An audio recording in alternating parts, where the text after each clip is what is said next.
ललकी टिकुलिया लागे पूनम के चान हो, रची रची तोहके बनौले भगवान हो।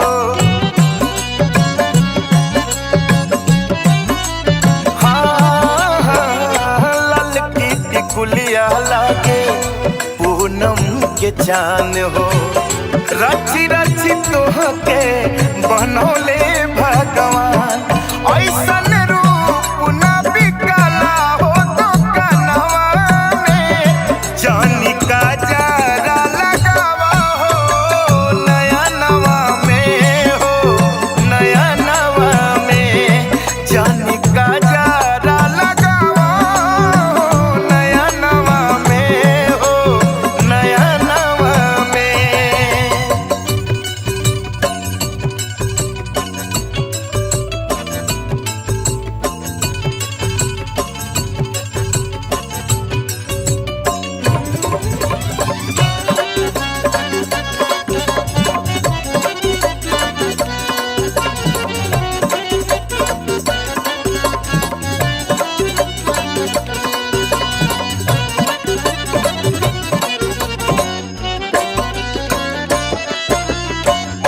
बिट्टू अजय तोहपे फिदा हो गईले, रूपवा के तोहरी सिंगार रानी भइले।